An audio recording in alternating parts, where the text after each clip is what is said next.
बंदी छोड़ सतगुरु रामपाल जी भगवान की जय हो। परमपिता परमात्मा सारी सृष्टि के रचनहार, कुल मालिक, असंख्य ब्रह्मांडों के स्वामी, जगत गुरु, तीनों लोकों में प्रवेश करके सबका भरण पोषण करने वाले संत शिरोमणि सतगुरु रामपाल जी भगवान की जय हो। आज ये किशनगढ़ सात संगति का पहला दिन है। परमपिता परमेश्वर जी के आशीर्वाद से सैकड़ों से ऊपर भाई बहन आ चुके हैं और अभी रास्ते में चल रहे हैं। और अब हम सभी भगत भाई बहन दिन की सात संगति की शुरुआत करते हैं। परमात्मा ने सबके नित्य नियम करवा दिए, सबके मंत्र करवा दिए। भगत भाई बहनों को बैठा के सबको दूध पिला दिया है, क्योंकि चाय तो हमने बंद कर दी है। और अब सब भाई बहन हम बैठे हुए हैं। परमात्मा जी का एक शब्द जो उनकी महिमा के लिए उनके बच्चों ने बनाया है, सभी भाई बहन मिलके हम एक शब्द गाएंगे परमात्मा का। सत साहिब मेरे चढ़ेया मन में चावे हो चावे, मैं तो साध संगत में जाऊंगी।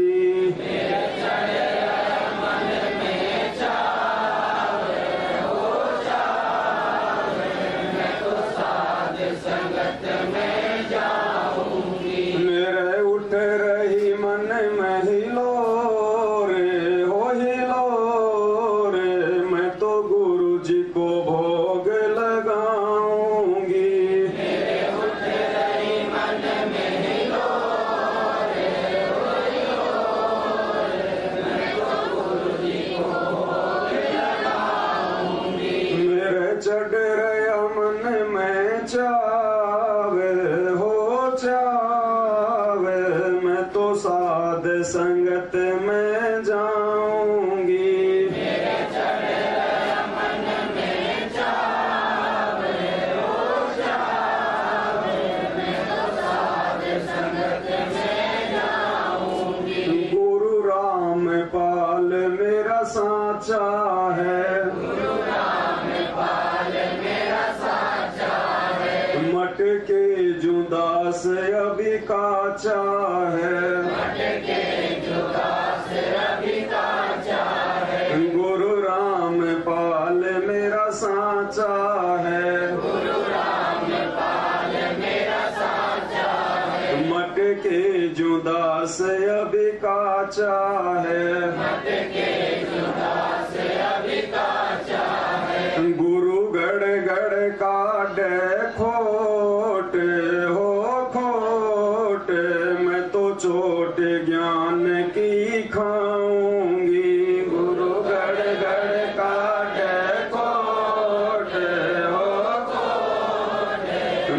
चोट ज्ञान की खाऊंगी।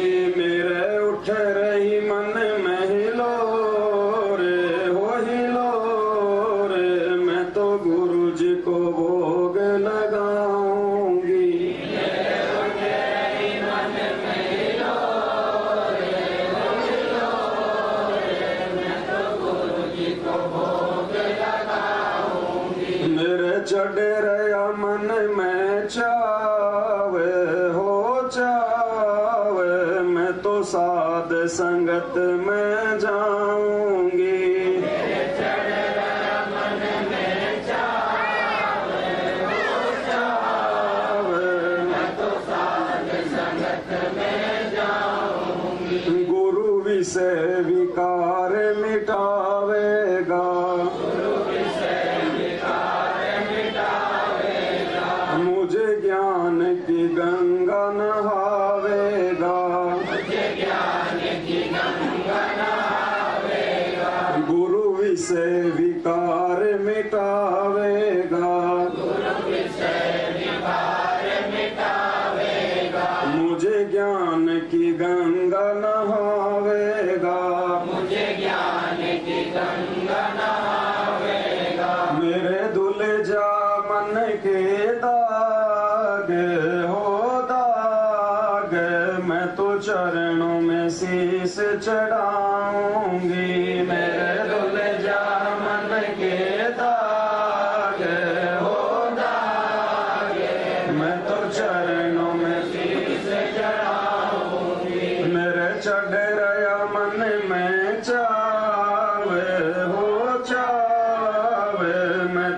साध संगत में जाऊंगी। मेरे चढ़ गया मन में जावे हो जावे, मैं तो साध संगत में जाऊंगी। मेरे उठ रही मन में हिलोर हो हिलोर, मैं तो गुरु जी को भोग लगाऊंगी। मेरे उठ रही मन में हिलोर हो हिलोर, मैं तो गुरु जी को भोग लगाऊंगी। गुरु तीन लोक से न्यारा है, गुरु तीन लोक से न्यारा है, बर वाला धाम बड़ा प्यारा है। बड़े वाला धाम बड़ा प्यारा है। गुरु तीन लोक से न्यारा है, गुरु तीन लोक से न्यारा है, बर वाला धाम बड़ा प्यारा है। बड़े वाला धाम बड़ा प्यारा है। दिया तन मन धन सब वारे हो वारे, मैं तो गुरु जी को खूब रिझाऊंगी।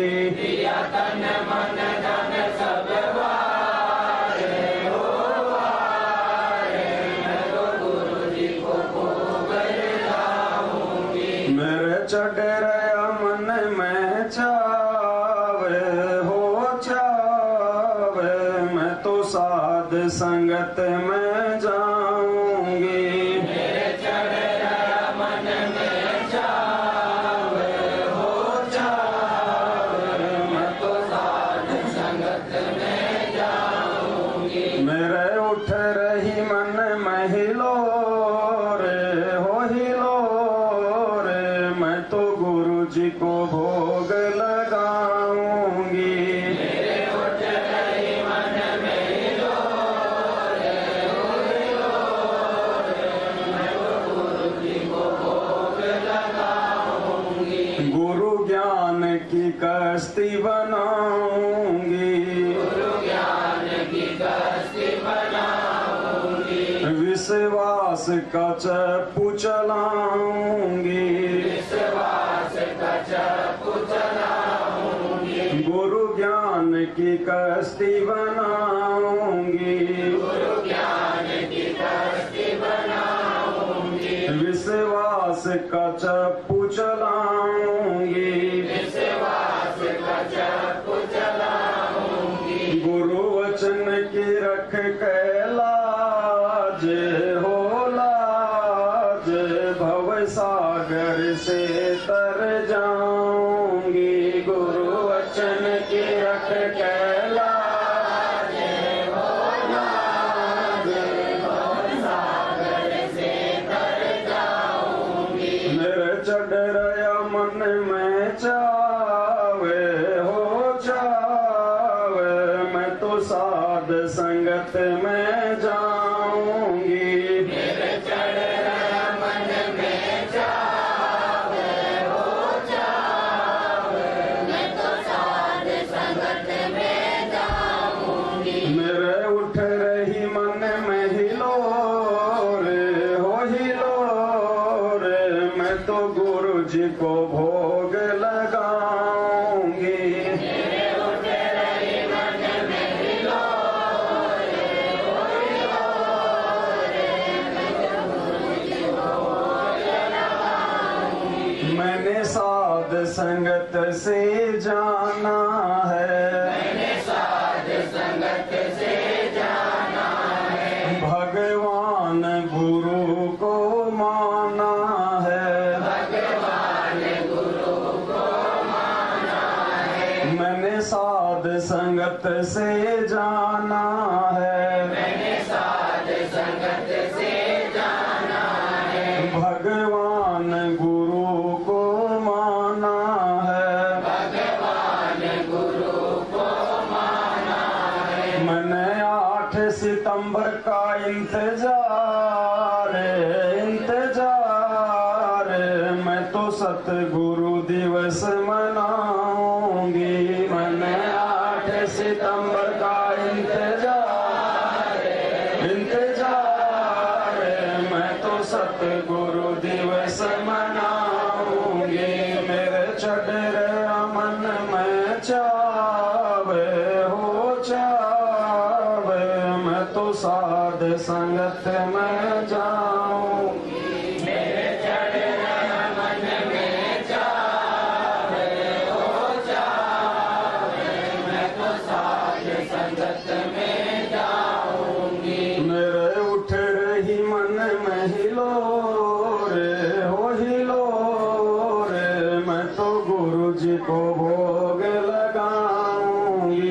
मेरे उठ रही मन में हिलोरे हो हिलोरे, मैं तो गुरु जी को भोग लगाऊंगी। सत साहिब बंदी छोड़ सतगुरु रामपाल जी भगवान की जय हो। जानत है कोई सतगुरु प्यारे, जानत है कोई प्यारा रे। राम राम जिस दुनिया कहती, वो राम पाल अवतारा रे। राम राम जिस दुनिया कहती, राम पाल अवतारा रे। जानत है कोई सतगुरु प्यारी, जानत है कोई प्यारा रे। जानत है कोई सतगुरु प्यारे, जानत है कोई प्यारा रे। राम राम जिस दुनिया कहती, वो राम पाल अवतारा रे। राम राम जिस दुनिया कहती, राम पाल अवतारा रे। भूल पड़ी जब मोहम्मद जी को, रो रो रुदन मचाया रे।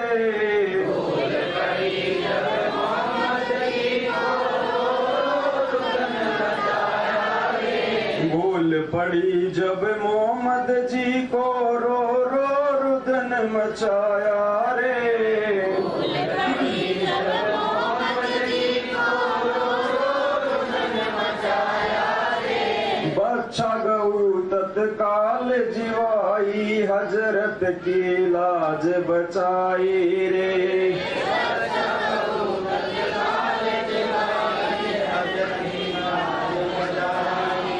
जानत है कोई सतगुरु प्यारी, जानत है कोई प्यारा रे।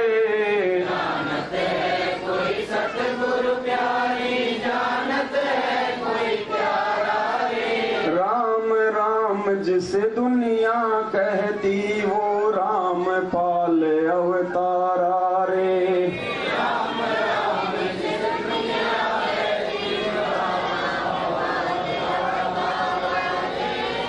भूल पड़ी जब नानक जी को, जिंदा बन कर आया रे।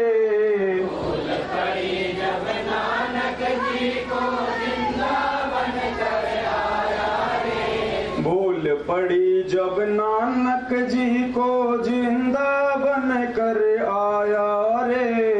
भूल पड़ी जब नानक जी को, जिंदा बन कर आया रे। धन धन सतगुरु रामपाल जी, सचखंड आन दिखाया रे। धन धन सतगुरु रामपाल जी, सचखंड आन दिखाया रे। जानत है कोई सतगुरु प्यारी, जानत है कोई प्यारा रे। जानत है कोई सतगुरु प्यारी, जानत है कोई प्यारा रे।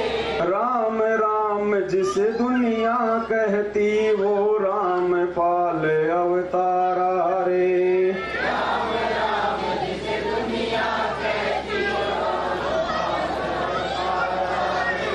भूल पड़ी जब रामानंद को, माला मुकुट अटकाई रे।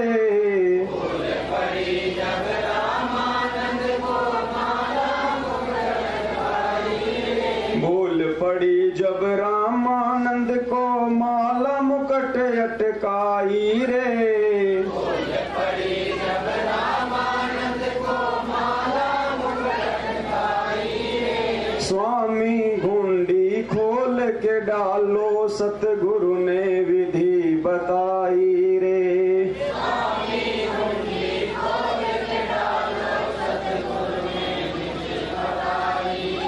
जानत है कोई सतगुरु प्यारी, जानत है कोई प्यारा रे।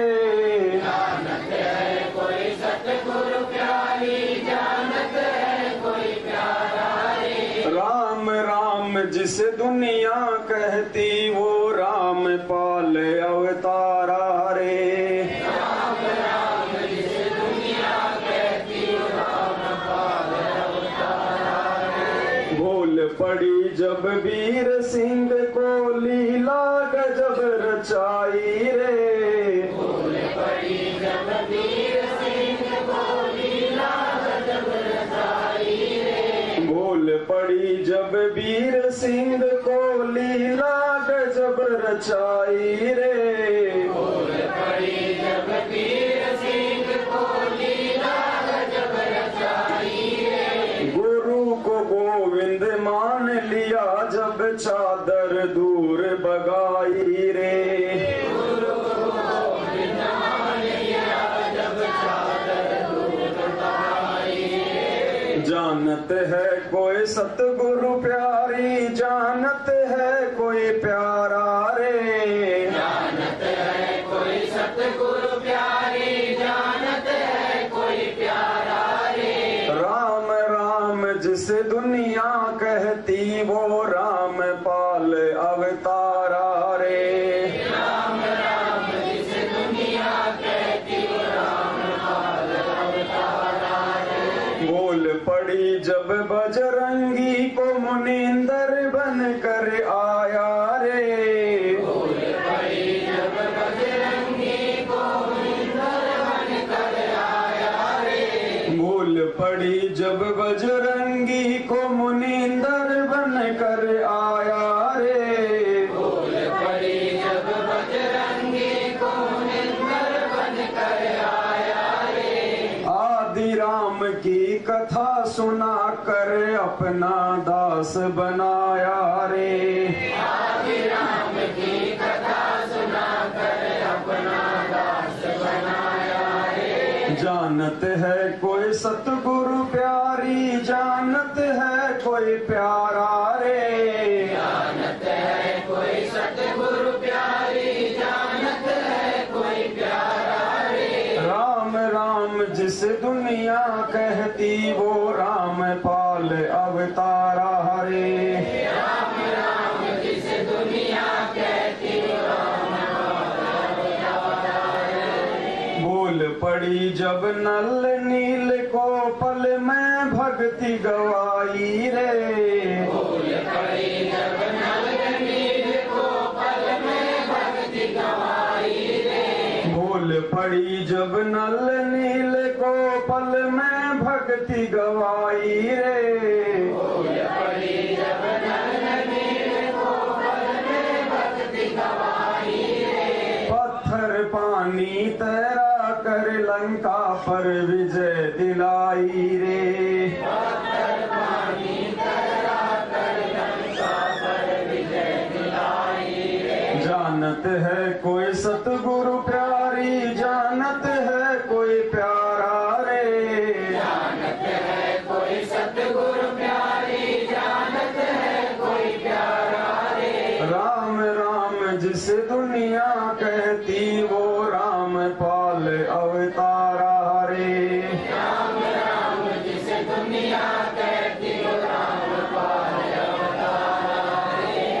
भूल पड़ी जब गोरख जी को सिद्धि खूब दिखलाई रे। भूल पड़ी जब गोरख जी को सिद्धि खूब दिखाई रे। भूल पड़ी जब गोरख जी को सिद्धि खूब दिखलाई रे।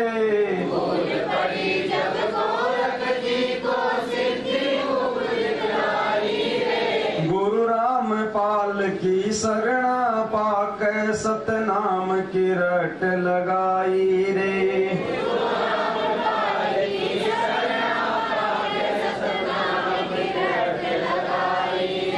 जानत है कोई सतगुरु प्यारी, जानत है कोई प्यारा रे।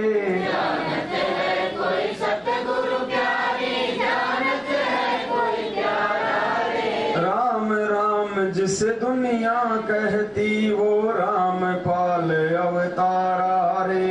राम राम जिस दुनिया कहती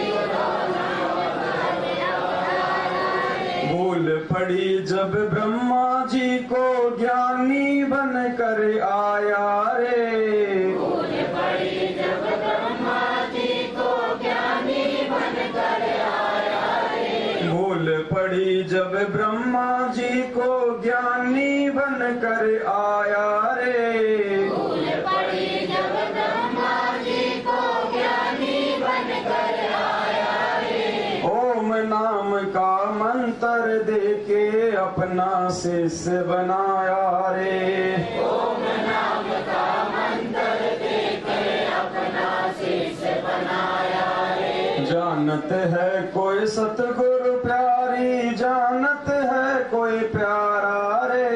जानत है कोई सतगुरु प्यारी, जानत है कोई प्यारा रे। राम राम जिस दुनिया कहती वो राम पाल अवतारा रे। राम राम जिस दुनिया कहती वो राम पाल अवतारा रे। भूल पड़ी जब विष्णु जी को हरियम नाम सुनाया रे। भूल पड़ी जब विष्णु जी को हरियम नाम सुनाया रे। भूल पड़ी जब विष्णु जी को हरियम नाम सुनाया रे। भूल पड़ी जब विष्णु जी को हरियम नाम सुनाया रे। शंकर जी को शरण में लेके अजरो अमर बनाया रे। शंकर जी को शरण में लेके अजरो अमर बनाया रे। जानत है कोई सतगुरु प्यारी, जानत है कोई प्यारा रे। जानत है कोई सतगुरु प्यारी, जानत है कोई प्यारा रे। राम राम जिस दुनिया कहती वो राम पाल अवतारा रे। राम राम जिस दुनिया कहती वो राम पाल अवतारा रे। जब जब भूल पड़े दुनिया में इस भक्ति और सतनाम की। जब जब भूल पड़े उस दुनिया में भक्ति और सतनाम की। जब जब भूल पड़े दुनिया में इस भक्ति और सतनाम की। जब जब भूल पड़े दुनिया में भक्ति और सतनाम की। जय जयकार फिर होवन लाग गुरु राम पाल भगवान की।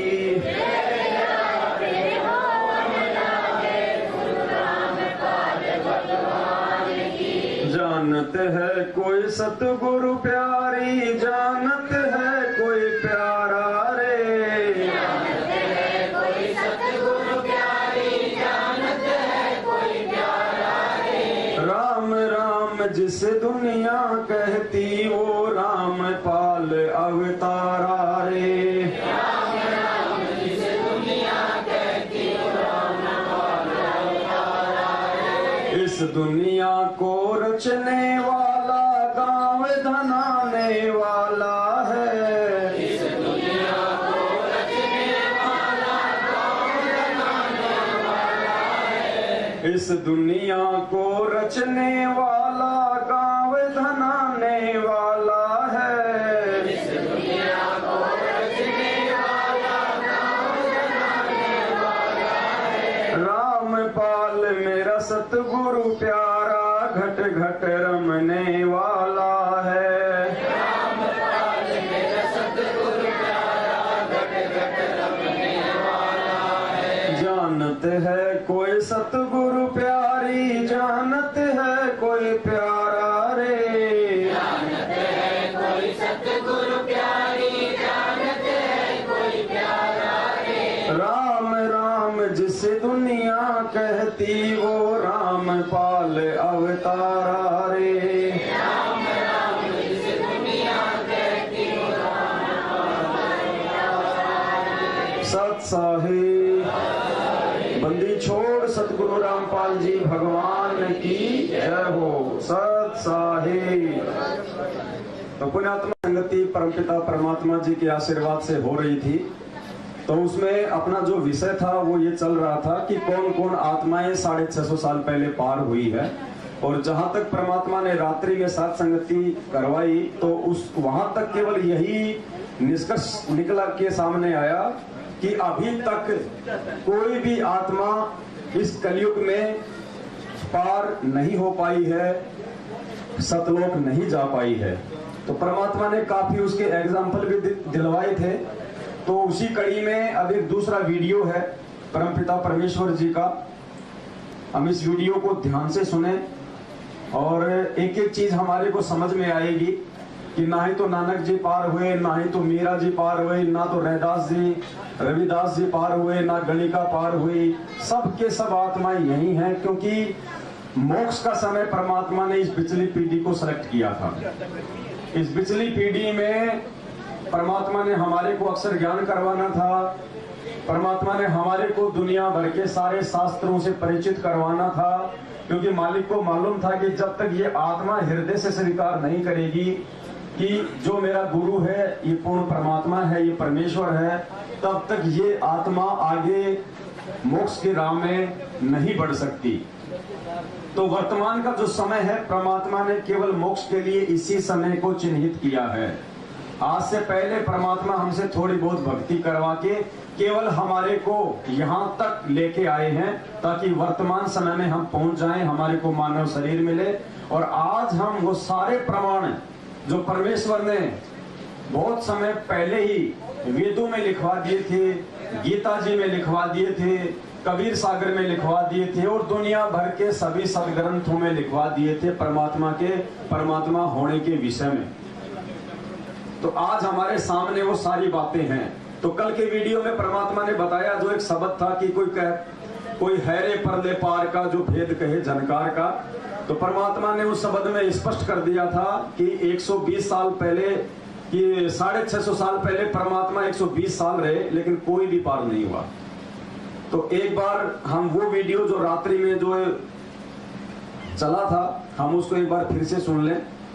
परमात्मा का सत्संग है, हम इसको जितनी बार सुनेंगे उतने हमारे पुण्य बनेंगे और हमें जानकारी होगी। तो ये सत्संग है परमात्मा का 5 मिनट का। कोई हैरे परले पार का जो भेद कहे जनकार का। तो कौन कौन पार हुए, कौन कौन पार नहीं हुए अभी तक। और इस सत्संग में परमात्मा ने बताया कि केवल वो कबीर परमात्मा ही गए थे यहाँ से और कोई भी साधक जो है उसके लोक में नहीं गया। और फिर आगे लास्ट में परमात्मा ने स्पष्ट कह दिया कि 120 वर्ष तक वो परमात्मा धानक रूप में रहा काशी में, एक भी पार नहीं हुआ। क्योंकि गुरुजी ने बताया कि परमात्मा के दर्शन मात्र से हम पार नहीं हो सकते। जब तक परमात्मा के द्वारा बताई गई भक्ति विधि को मर्यादा में रह के आजीवन नहीं करेंगे। और वो भी कब, जब हम गुरु को परमात्मा माने। गुरु को परमात्मा मानने से ही हमारे अंदर वो भाव उत्पन्न होंगे, वो प्रकट होंगे, वरना नहीं हो पाएंगे। तो आप जी ध्यान से सत्संग सुनिए, ये बहुत कीमती समय है। आप अपना काम धंधा छोड़ के यदि सैकड़ों हजारों किलोमीटर से चल के आए हैं तो पुण्यात्मा एक एक शब्द हम सब ने ध्यान से सुनना है। बाद में समय नहीं मिलता है और बाद में समय मिलेगा तो ऐसे भाव नहीं बनेंगे जो आज बन जाएंगे हमारे।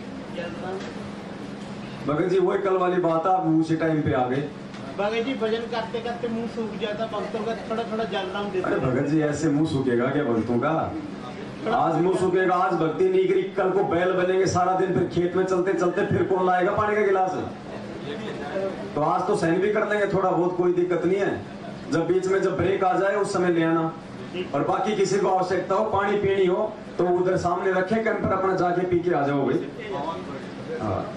एक चीज का ध्यान रखना भगत जी हो, ये भक्ति है परमात्मा की। अगर कोई हमें पानी भी पिला रहा है ना तो वो हमारी भक्ति ले रहा है, ध्यान रख लेना इस बात का। हमारी भक्ति ले रहा है। तेल हमेशा तिलों में से निकलेगा।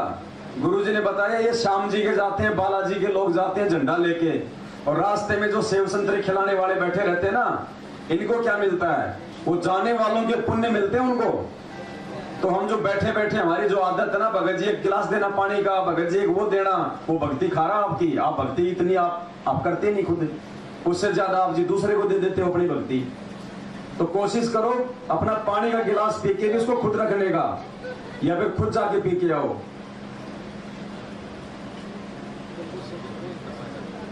तो ध्यान से सुनो ये परमात्मा का सत्संग। कोई है रे परले पार का, परले पार इस अंड पिंड ब्रह्मांड से पार सतलोक में, अंड और पिंड के पार स्वदेश हमारा है। कबीर परमात्मा कहते हैं करने नो दीदार महल में प्यारा है। कौन से महल में? उस सतलोक वाले महल में, इस महल में नहीं है वो। अब क्या बताते हैं गरीबदास साहिब जी, कहते हैं कोई है रे परले पार का, है कोई सतलोक तक जिसका ज्ञान हो, जिसको और भेद कहे झनकार का, धन धुन धुन धुन धुन हो रही है, कहते हैं कोई भेद कहे उस धुन का, उस झनकार का जो सतलोक में बज रही है।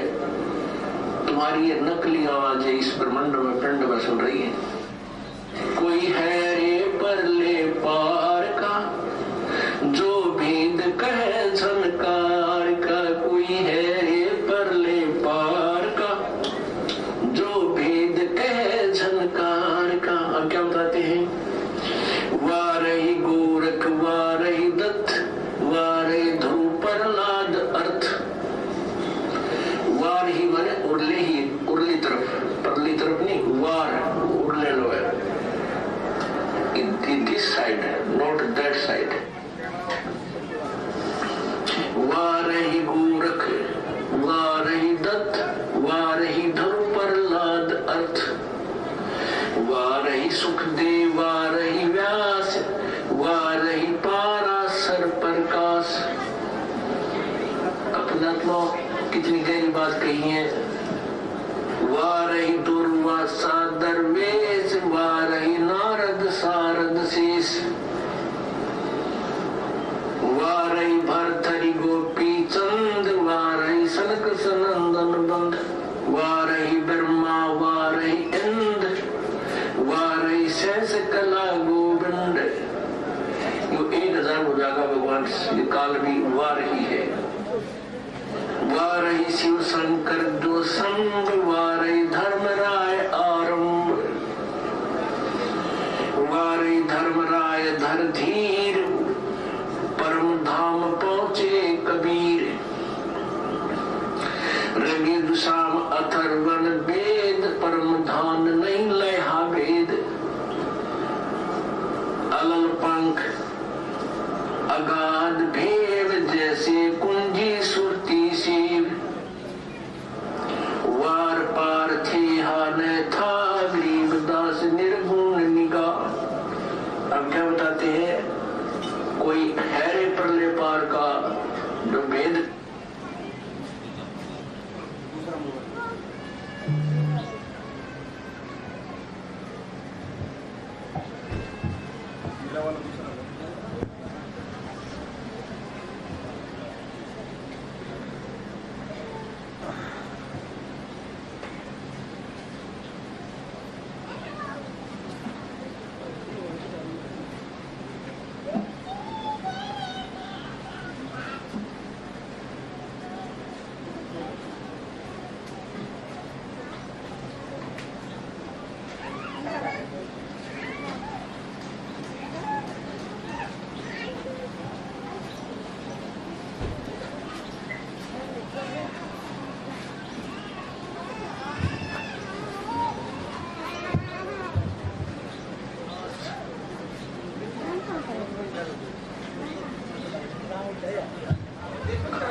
कितनी गहरी बात कही है। वारही दुर्वासा दरवेश, वारही नारद सारद शेष,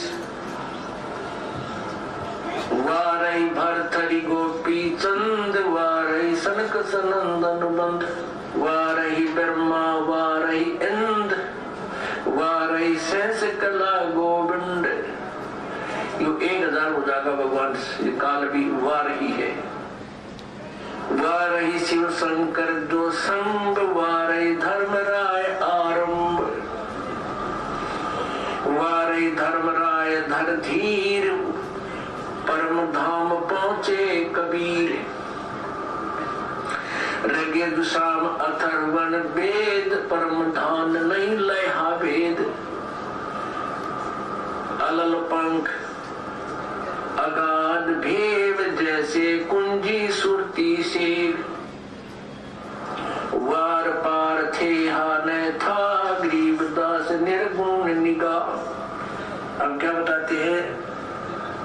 हैरे परले पार का जो भेद कहे जनकार का वो वास्तविक धुन को बतावे है कोई आओ मेरे सामने।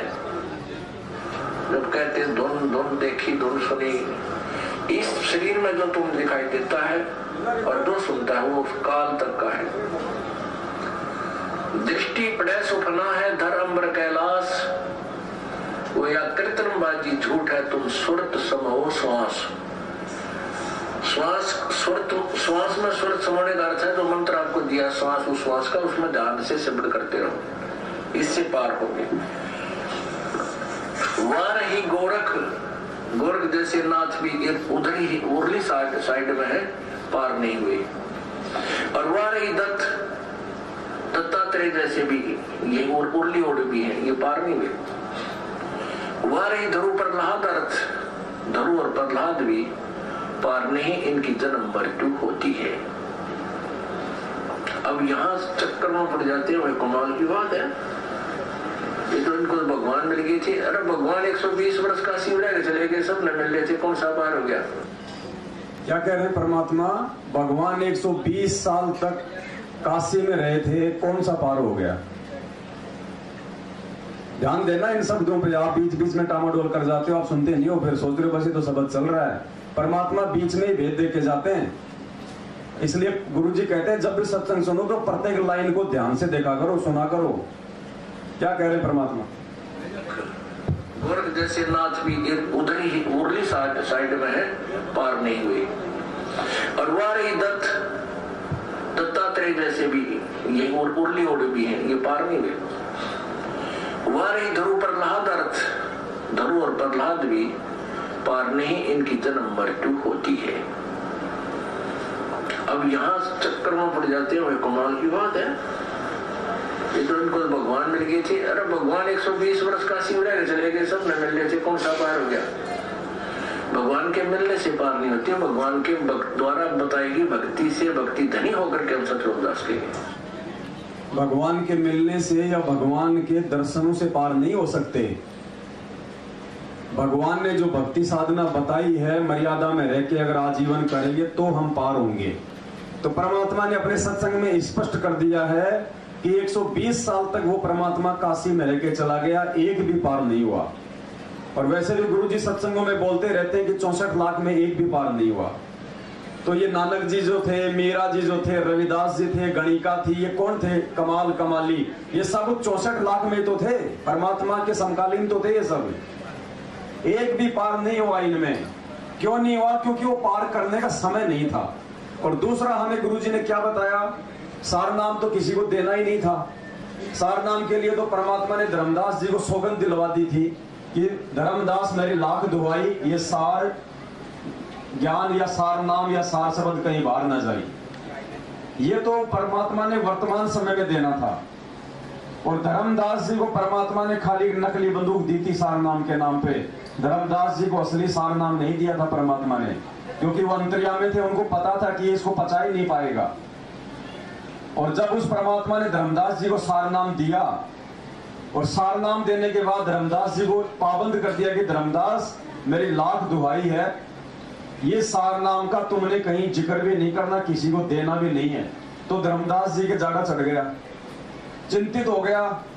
और धर्मदास ने सोचा कि फिर मेरे वंशज कैसे पार होंगे? परमात्मा अब सतलोक चले जाएंगे वापस, मेरे को आगे दान करने का आदेश नहीं दे रहे, तो मेरे बच्चे बिना सार नाम के पार कैसे होंगे? तो धर्मदास जी के मन में दोष आ गया था। गुरुजी ने कहा कि धर्मदास ने मन में ये सोचा कि एक बार ये कबीर जी अपना शरीर यहाँ से छोड़ जाए, उसके बाद ये सार नाम मैं अपने बच्चों को बता दूंगा। अब वो तो अंतर्यामी परमात्मा थे, उनसे कौन क्या छुपा सकता है? तो परमात्मा ने धर्मदास जी को कहा कि बेटा चल तेरे को मैं जगन्नाथपुरी दिखा के लाता हूँ। उनको उड़ीसा ले गए जगन्नाथपुरी, और वहां जाके उनको डांटा, उनको फटकारा कि नालायक, तेरी तो मर्यादा टूट गई, तेरा तो नाम खंड हो गया, तूने अपने गुरुजी से धोखा करने की सोच भी कैसे ली? तो धर्मदास ने कहा कि भगवान मेरे बस की बात नहीं है, मेरे को तो पार कर दो, नहीं मैं तो इस सार नाम को बताए बगैर नहीं रहूंगा। तो परमात्मा ने उसको जिंदा समाधि दी वहीं पे। तो धर्मदास का भी नंबर नहीं आया। अब सोचो, परमात्मा ने वो नंबर आज लगाना है। और आज उस नंबर के लायक कौन कौन है? धर्मदास जैसा भी पार नहीं हुआ, नानक जैसे भी रह गए, मीरा जैसी रह गई। रीजन क्या रहा? गुरु जी को परमात्मा नाम मानने का। सत्साहिब बहन जी, सत्साहिब सत्साहिब। गुरु को परमात्मा नाम मानने का सबसे बड़ा रीजन रहता है हर युग में इस भक्ति का। नहीं तो परमात्मा तो लोगों को पार ही करने आता है। हर युग में आता किस लिए? एक पूरा जीवन जी के जाता है परमात्मा। बाकी बीच बीच में परमात्मा किसी भी संत के रूप में प्रकट हो जाते हैं। क्यों आते हैं भाई वो बार बार? अपना सतलोक छोड़ के सिर्फ आप और हमारे लिए, हमें भक्ति दान देने के लिए, हमें सतलोक ले जाने के लिए। लेकिन कोई भी जीवात्मा पार नहीं होती है। पार होने का समय केवल वर्तमान समय है, और वर्तमान समय में काल ने पूरी कोशिश कर रखी है कि ये जीव गुरु को भगवान ना मान ले। इसलिए गुरु जी के परिवार वालों को ही अपना जो है काल भगवान ने मोरा बना लिया, अपना एजेंट बना लिया। और जैसा वो कह रहे संगत वैसा कर रही है। अगर मैनेजमेंट कह दे कि गुरुजी प्रकट, तो सब प्रकट दिवस मनाएंगे। और मैनेजमेंट कह दे कि गुरुजी का जन्म हुआ जन्मदिन, तो सब जन्मदिन मना रहे हैं। मतलब ज्ञान से कितने लोग चल रहे हैं ये आप लोगों की आंखों के सामने है। एक कागज की फोटो को भगवान मान के उसका प्रकट दिवस मनाने के लिए आश्रम भर गए इनके। और कितनी आत्माएं हैं जो उस कागज की फोटो को अपने घर से निकाल के और अपने गुरु जी को ही परमात्मा मान के उनको भोग लगा रही हैं, और आज ये सात संगतियों में बैठी हुई है। परमात्मा को भीड़ नहीं चाहिए। परमात्मा केवल अपने चंद आत्माओं के लिए आता है। गुरु जी कहते हैं ना, गोता मारू स्वर्ग में जा बैठूं पाताल, गरीब दास ढूंढता फिरूं अपने हीरे मोती लाल। परमात्मा कबाड़ के लिए यहाँ नहीं आता। परमात्मा अपनी विशेष, अपनी चुनिंदा आत्माओं के लिए आता है, हीरे मोती लाल के लिए। तो लाखों की संगत में से परमात्मा ने सत्सेवक भाई बहनों को छांट लिया। अब इन सत्सेवकों में से भी परमात्मा छाटेगा कि वास्तव में सतलोक जाने के लायक कौन हुआ है। क्योंकि देखा देखी यहां भी चलेगी।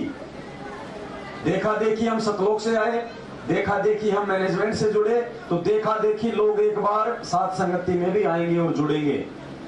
लेकिन हमने विशेष तौर पे जो भाई बहन जो पहले जो साथ संगतियों से जुड़ चुके हैं, जिनको परमात्मा ने हर प्रकार से, हर नियम मर्यादा से अवगत करा दिया है, और भाई बहनों की जिम्मेदारी मिलती है कि जैसे परमात्मा ने सुबह दास को निमित्त बना के छत पे संदेशा दिलवाया, हमने चरणामृत कैसे लेना है, सुबह हमने नित्य नियम कब करना है, क्या है, जो परमात्मा ने बता रखा है।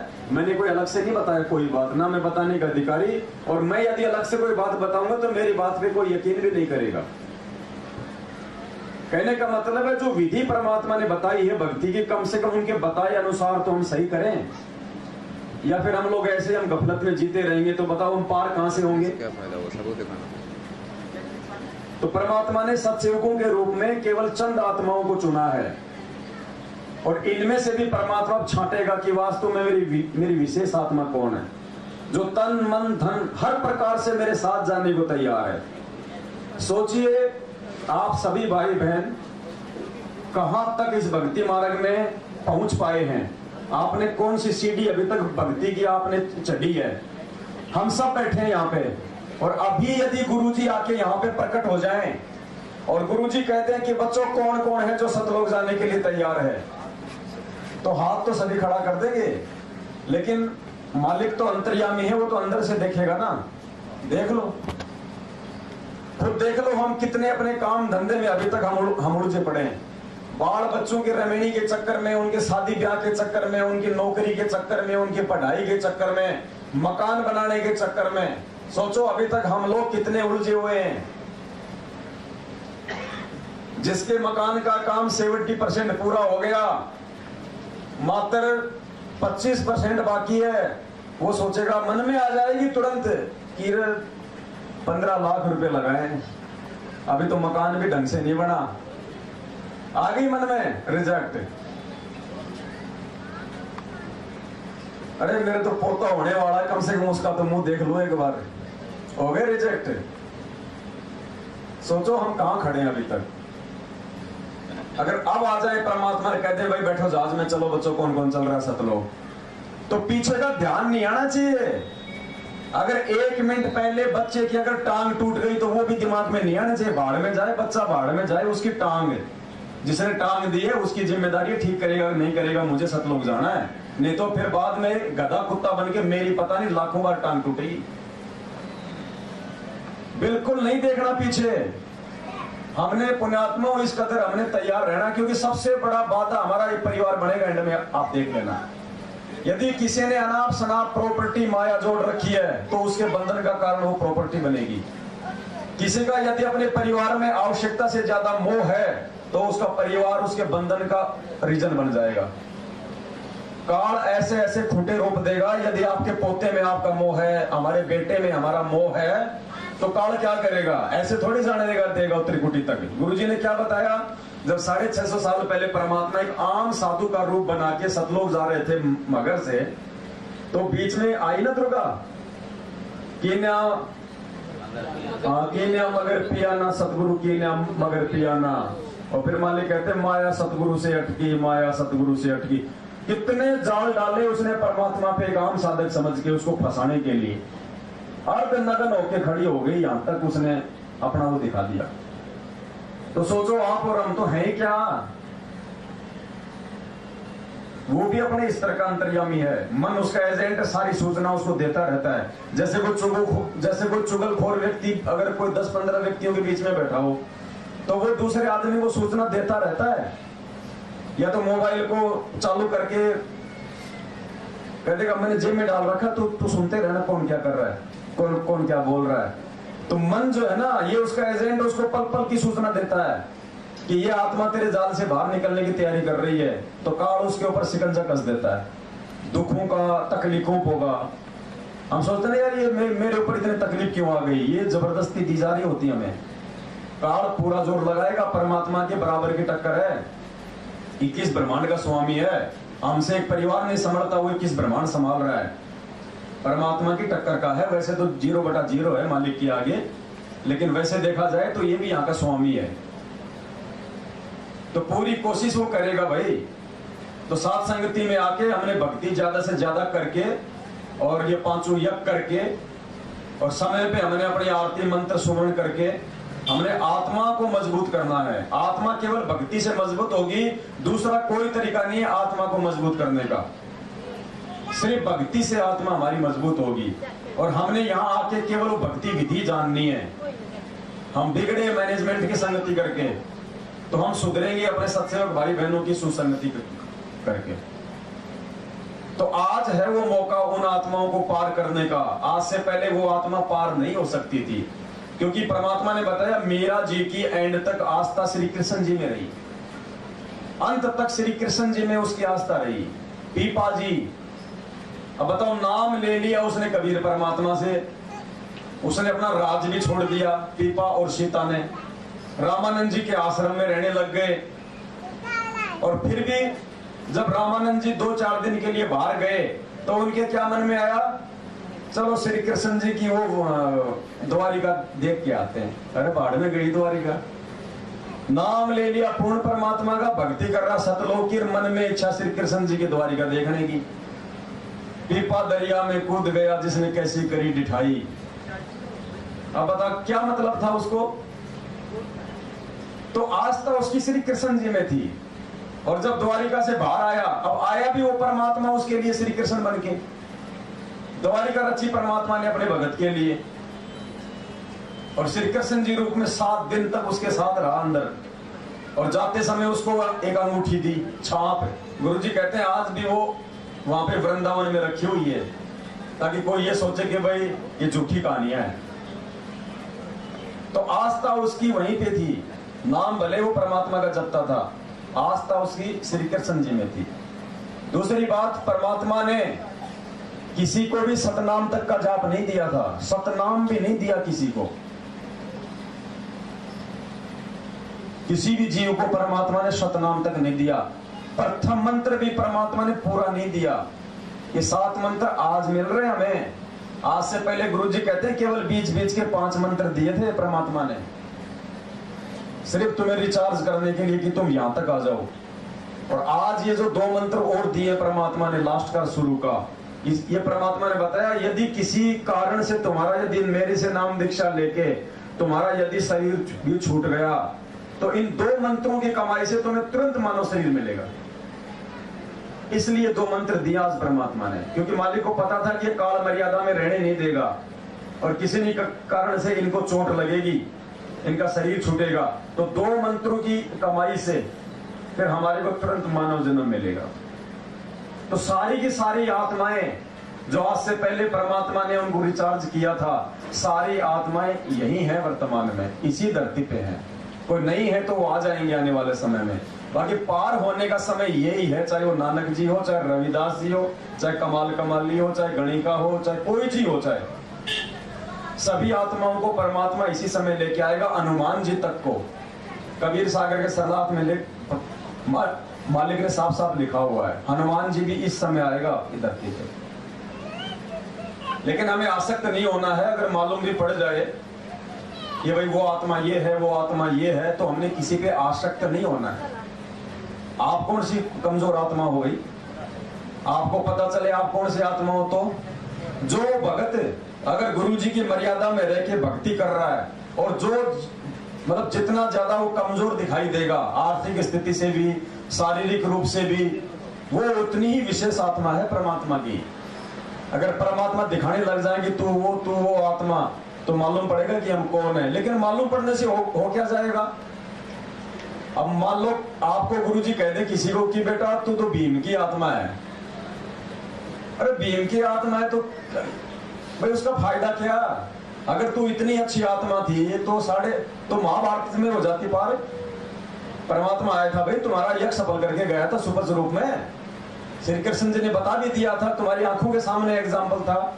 श्री कृष्ण जी के भोजन करने से संग नहीं बजा और सुपथ के खाना खाने से संग बज गए, तो परमात्मा कौन हुआ। अगर वो इतना ज्ञानी विद्वान आत्मा होती, इतनी अच्छी आत्मा होती, तो उसी समय लेके नाम और वो पार हो जाता ना। तो आज है वो पार होने का समय।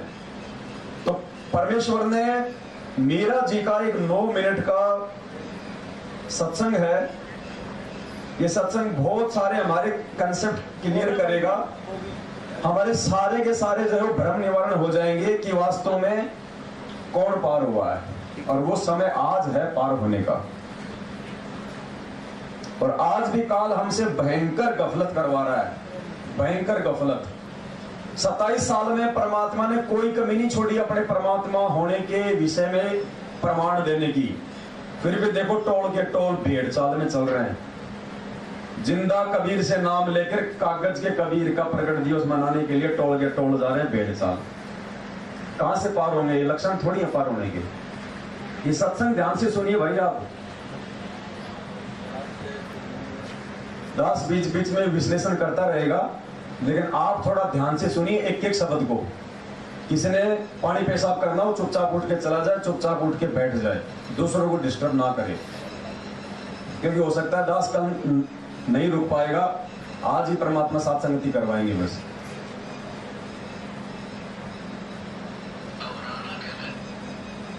जब मीरा जी अपने देवर उस राणा के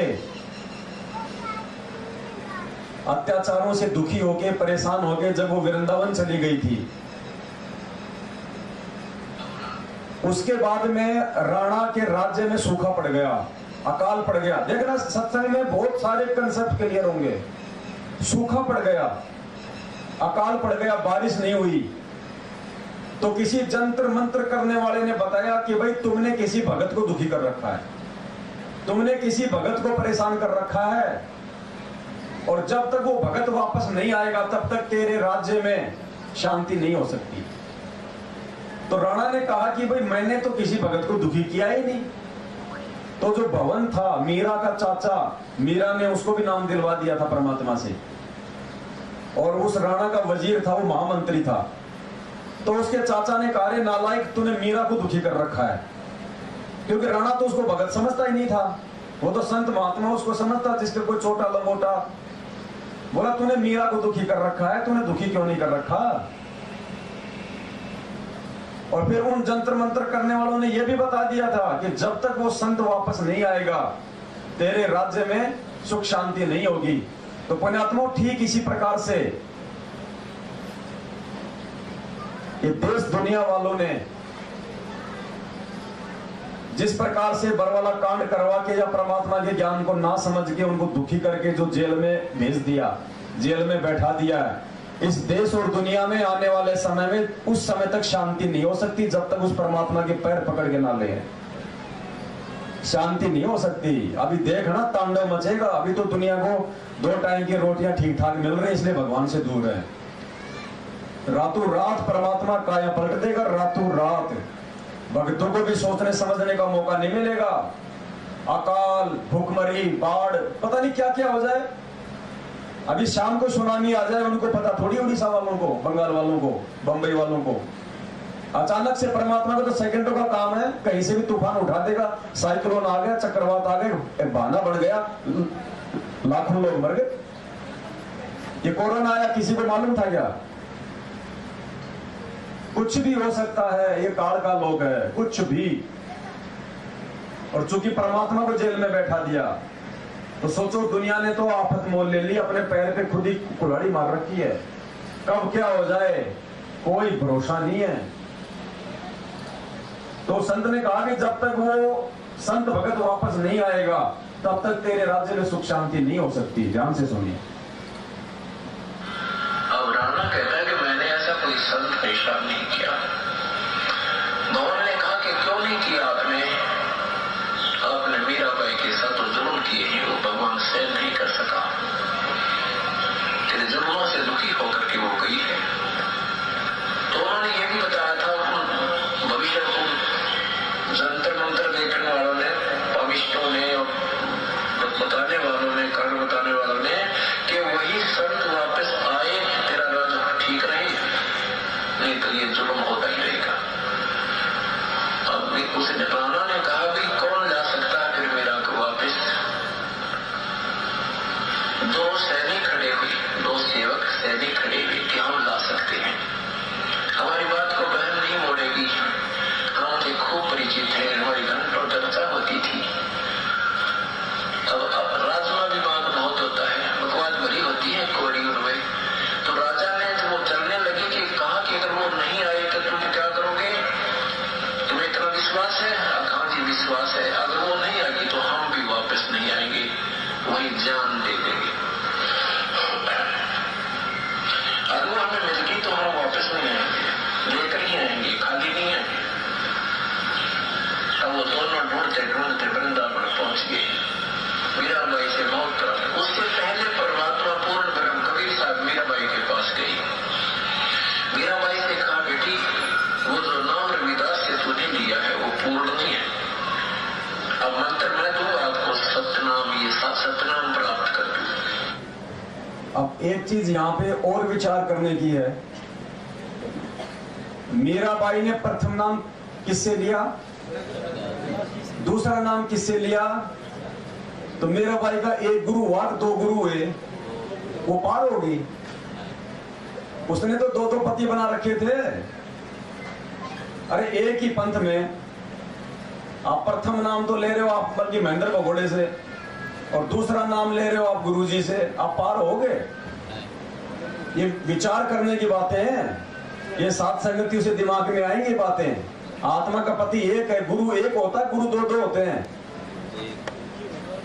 तो मीराबाई ने प्रथम नाम तो लिया रविदास जी से, हालांकि थे वो परमेश्वरी रविदास जी के रूप में, ये बात कुछ और है। लेकिन हम अगर सीधे सीधे चले तो मीरा जी के तो 2 गुरु हो गए, तो 2 गुरु वाली आत्मा कभी पार हो सकती है? यहां पे सारा खेल परमात्मा खेल रहे हैं। अब वो सैनिक भी परमेश्वरी बन के गए दोनों। आगे चल के मीराबाई भी परमेश्वरी था। अब देखना आपको सारा खेल समझ में आएगा। सत्संग ध्यान से सुनो। तो मीराबाई को परमात्मा ने नाम दिया, फिर उसकी विधि बताई, फिर डट के भक्ति की। अब उसके बाद फिर वो दोनों वहां पहुंच जाते हैं सैनिक। उन सिपाहियों ने जाकर कहा बहन आप चलो, वहां बहुत बुरा हाल हो गया है, राजा अपनी गलती क्षमा याचना कर रहा है, कभी कुछ नहीं कहेगा तुझे। मीराबाई बोली भाई मैं तुम्हारे से ज्यादा जानती हूँ। उसने कहा मैंने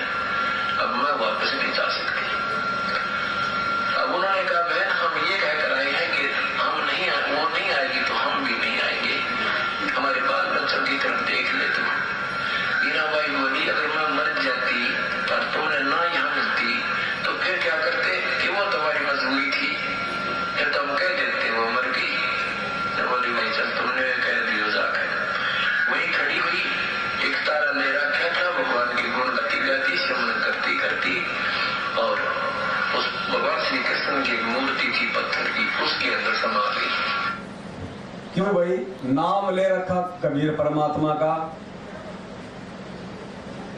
और समा कहा रही है श्री कृष्ण जी की मूर्ति में। क्यों क्यों समाई? आस्था उसकी श्री कृष्ण जी में ही थी। नाम भले उसने परमात्मा से ले लिया था, लेकिन अंत तक आस्था उसकी श्री कृष्ण जी में ही थी। और परमात्मा कहते हैं जहां आशा तहां बासा होई, मन कर्म वचन सुमरियो सोई। दूसरी बात, इस भक्ति में तो नियम भगत के लिए एक समान होते हैं। 650 साल पहले भी यही नियम थे, आज भी यही नियम है। पहले भी भगत अपनी सिद्धियों का प्रयोग नहीं कर सकता था, आज भी नहीं कर सकता। तो मीरा जी ने सिद्धि का प्रयोग अपना क्यों किया? वो मूर्ति में क्यों समाई? बस आप कोई सिद्धि का प्रयोग करोगे तो ही तो आप जी मूर्ति में समाओगे।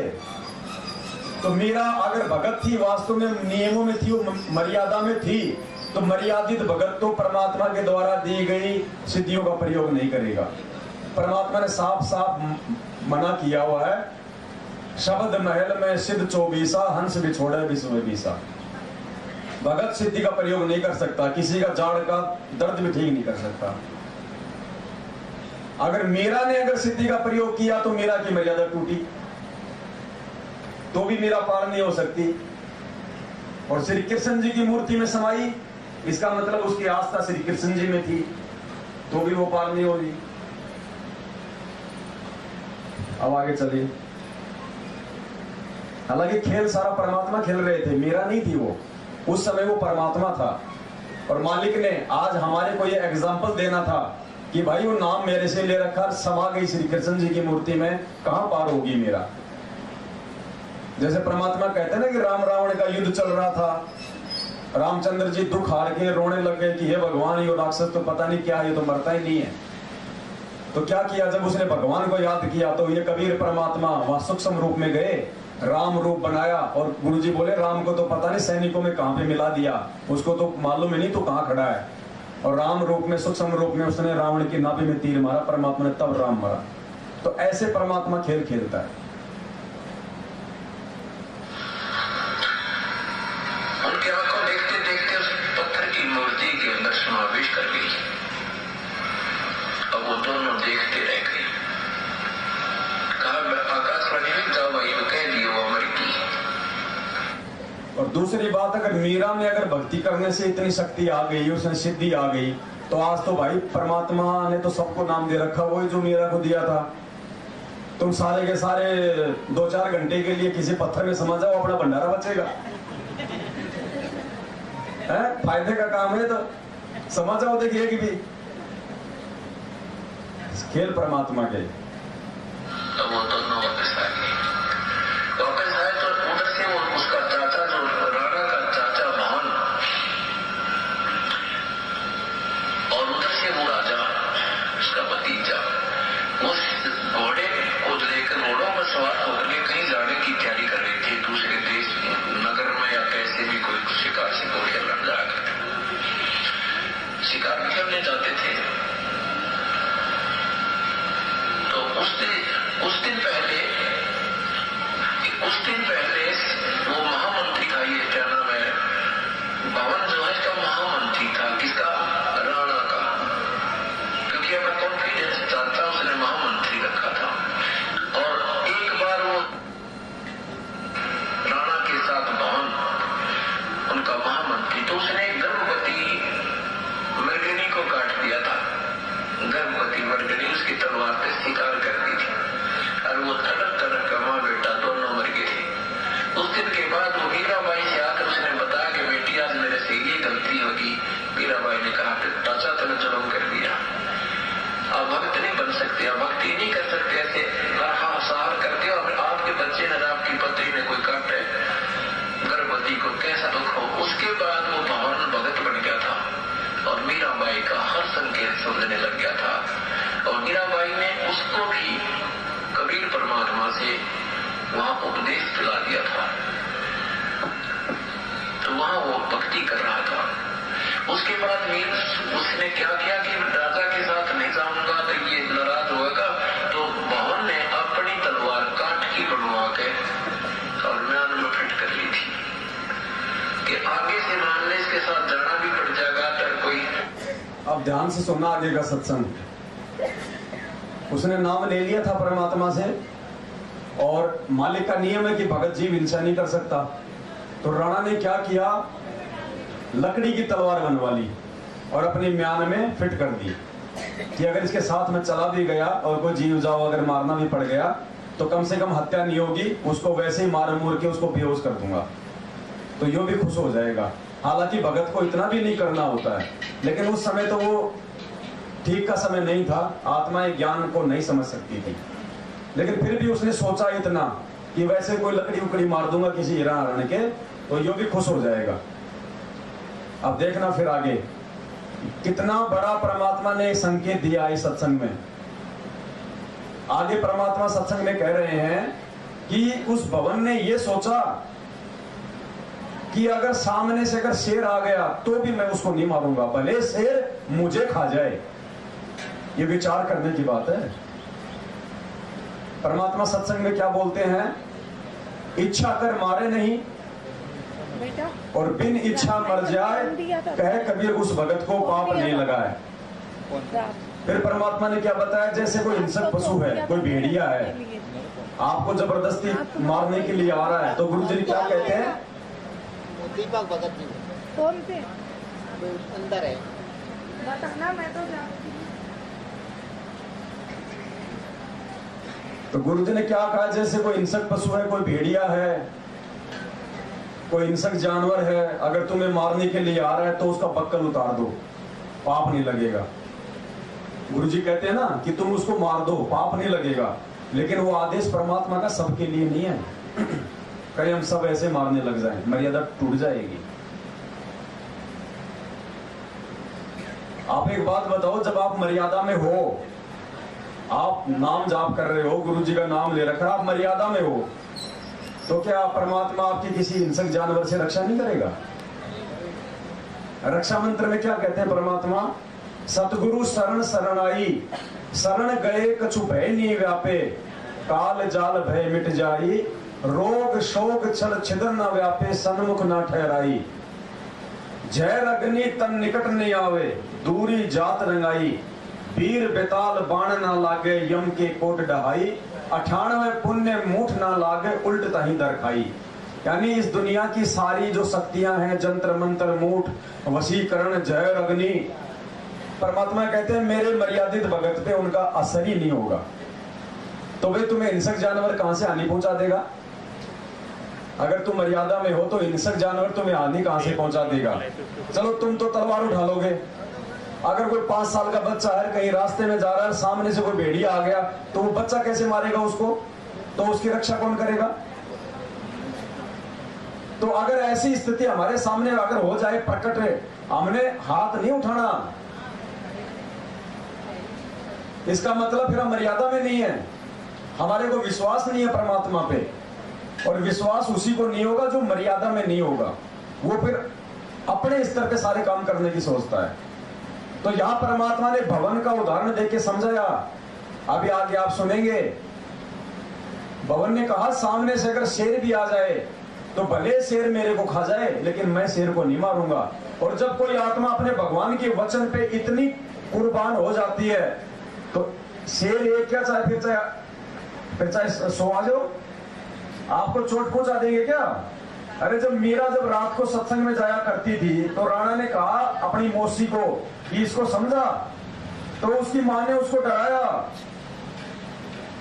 कि तेरे सत्संग के रास्ते में कोई शेर आ जाएगा, कोई बब्बर शेर आ जाएगा।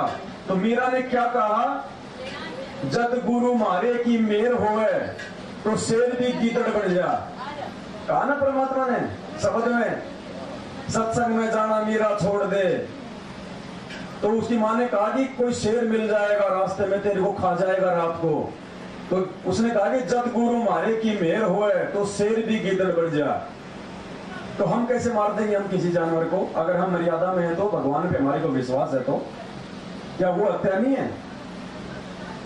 भाई शेर है या कोई भेड़िया है, उसकी प्रवृत्ति क्या है? लोगों को देखते ही खाना और उसको काटना, उसको परमात्मा ने वही प्रवृत्ति दी है। और हम भक्तों को क्या प्रवृत्ति दी है? माफ करना। संत न छोड़े संतता चाहे कोटि के मिले असंत। तो भेड़िया जब अपनी प्रवृत्ति को नहीं छोड़ रहा तो भगत कैसे छोड़ देगा अपनी प्रवृत्ति को? भगत जी तत्व ज्ञान है वो, वहां परमात्मा ने उन आत्माओं के लिए शब्द यूज किया है कि चाहे बक्कल उतार दो, जिनको ज्ञान पूरा नहीं होता है और बिना ज्ञान के विश्वास पूरा नहीं होगा और विश्वास के बिना भगवान रक्षा नहीं करेगा। तो उसको परमात्मा ने ऑप्शन दे दिया कि अगर ऐसी नौबत आ जाए तो बक्कल उतार देना, नालायक कम से कम तेरा शरीर तो बचेगा भक्ति करने के लिए। नहीं, भक्तों की रक्षा तो भगवान करता है, तलवार नहीं करेगी भगत जी। शिकार करना भी पड़ गया था, उसने लकड़ी की मार मोड़ दूंगा बेहोश हो जाएगी इसलिए कर दी थी। और वो तड़क तड़क का माँ बेटा दोनों मर गए थे। उस दिन के बाद वो मीराबाई से आकर उसने बताया कि बेटी आज मेरे से ये गलती होगी। मीराबाई ने कहा कि चाचा तुमने जुर्म कर दिया, आप भक्त नहीं बन सकते, आप भक्ति नहीं कर सकते, ऐसे सहार करते हो। अगर आपके बच्चे ने आपकी पत्नी ने कोई काट है गर्भवती को कैसा दुख हो। उसके बाद वो भवन भगत बन गया था और मीराबाई का हर संकेत समझने लग गया था। और मीराबाई ने उसको भी कबीर परमात्मा से वहां उपदेश दिला दिया था, तो वहां वो भक्ति कर रहा था। उसके बाद उसने क्या किया कि राजा के साथ नहीं जाऊंगा तो ये नाराज होगा, तो भवन ने अपनी तलवार काट की बनवा के और म्यान में फिट कर ली थी कि आगे से मामले इसके साथ जाना भी।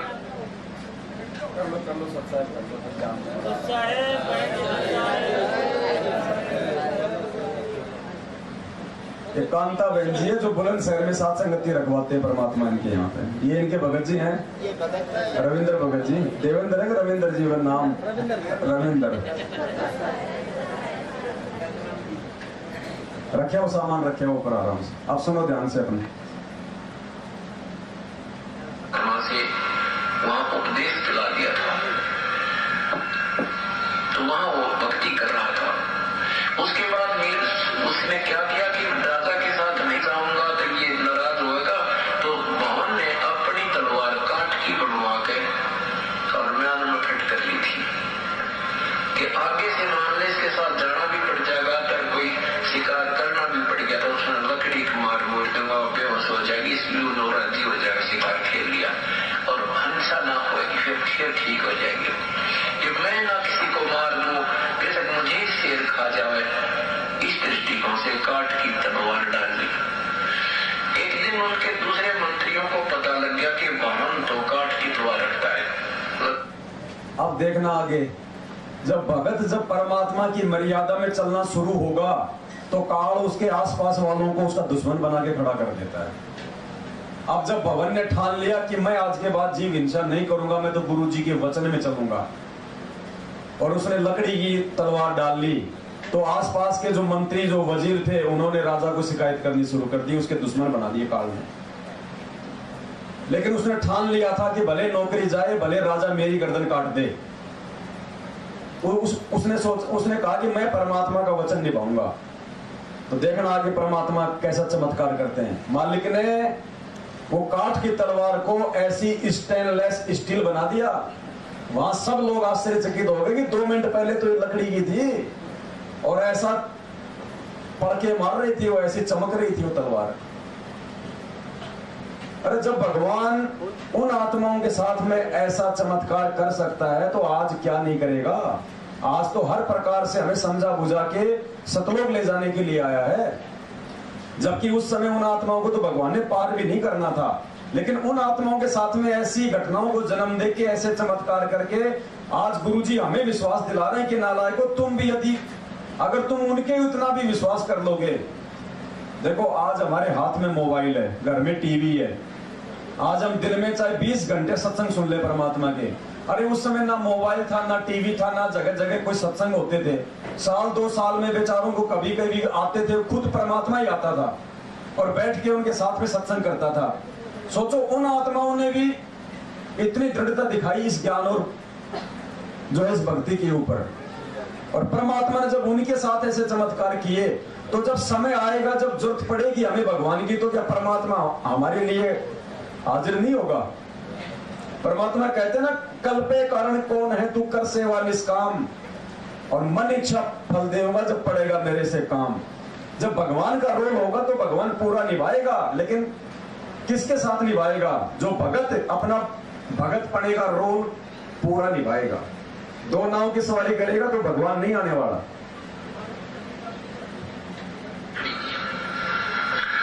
अब उन तुगलखोर व्यक्तियों ने राजा से कहा, राजा क्या आपका चाचा आपका दुश्मन है, ये तो लकड़ी की तलवार रखता है, आपको कभी मरवा देगा वहां पर। अब राजा को विश्वास नहीं हो रहा भी नो सीधा कहूं कैसे अपने चाचा को, और भी निकाल तेरी तलवार चेक करूंगा, कभी नहीं करी थी चेक उसने, विश्वास नहीं किया था। फिर उन कईयों ने कहा, एक ने कहा, दो ने कहा, चार ने कहा, तो चक्कर उससे दिमाग घूम गया राणा का।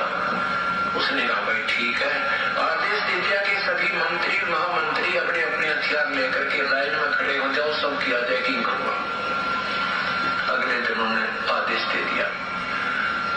अब हो गए खड़े सारे, भवन भी खड़ा हो गया, सबकी तलवार देखता हुआ आ रहा है, सबकी तलवार देखता हुआ आ रहा है। अब जो ही भवन ने सोची आता है नौकरी गई, अरबी ने कमा के रखे सजा दे देगा। राजा का दिमाग बहुत खराब होता था, लेकर कर याद अपने परम पिता को, और ऐसे वो तलवार निकालने के लिए जो देखी होगी देख लीजिए। जो ही तलवार निकाली तो इतनी स्टेनलेस स्टील की होगी जो कर बिजली चमका करेगी, चमक हो इसकी तलवार में, और काट की नहीं रही। बोलो सतगुरुदेव की जय। अब सारा सभा स्वतंत्र रहेगी कि लकड़ी की हमने 2 मिनट पहले देखी इसकी खोल के, और ये कैसे स्टील की बने। ऐसे भी चमत्कार उस भवन को हो चुके थे, पूरा दृढ़ विश्वास हो गया। उसके बाद में भगवान ने पढ़ाई तो अब उधर से वो सैनिक आए। उस दिन जिस दिन मीराबाई से वो मिलकर वापस आए, मीराबाई संसार में नहीं रही। उस दिन भी वो घोड़े तैयार करके दोनों के दोनों, राजा का घोड़ा भी महामंत्री का घोड़ा भी, एक गुलाम पकड़े खड़ा था। और भवन जो अपनी सारी तलवार तलवार पूरी डाल के तैयार खड़ा था शिकार जाने के लिए, बाहर जाने के लिए। तो राजा ने सोचा मैं 2 मिनट कार्य अपना दोपहर का कोई कार्य करके चलता हूँ। इतने में जो ही वो बैठा ही था, वो दोनों सैनिकों ने प्रवेश किया सभा में। राणा ने पूछा कि लाए नहीं तो मीराबाई को कह रहे थे हम लेकर आएंगे। सैनिकों ने कहा कि राजन वो संसार में नहीं रही है, संसार में रहती तो हम लेकर आते। राणा बोला क्या हो गया उसको, मर गई वो? कहने के वो ऐसे ऐसे पत्थर की मूर्ति में, हमारे सामने एक पत्थर की मूर्ति में समा गई। अब राणा कुबोल था, ज्यादा कुबोल, दुर्वचन बोले उसने। कहने क्या वो मुसलमान कर लिया होगा कोई उसने, यानी जैसे कहते ना, उसने कोई मुसलमान कर लिया होगा, मुसलमान नहीं बन गई होगी, इसलिए जमीन में गट गई, जब जानता आकाश में स्वर्ग में जाती। राणा ने क्या कहा कि हो सकता है उसने कोई मुसलमान कर लिया होगा, कोई यार बना लिया होगा, तो भगवान ने उसको जमीन में गाड़ दिया। मैं जब जानता जब वो सहस्रीर आसमान में उड़ती। अब देखना वहां पे भुवन के रूप में परमात्मा फिर क्या खेल खेलेगा। उसके चाचा की औकात नहीं थी घोड़े समेत ऊपर उड़ने की।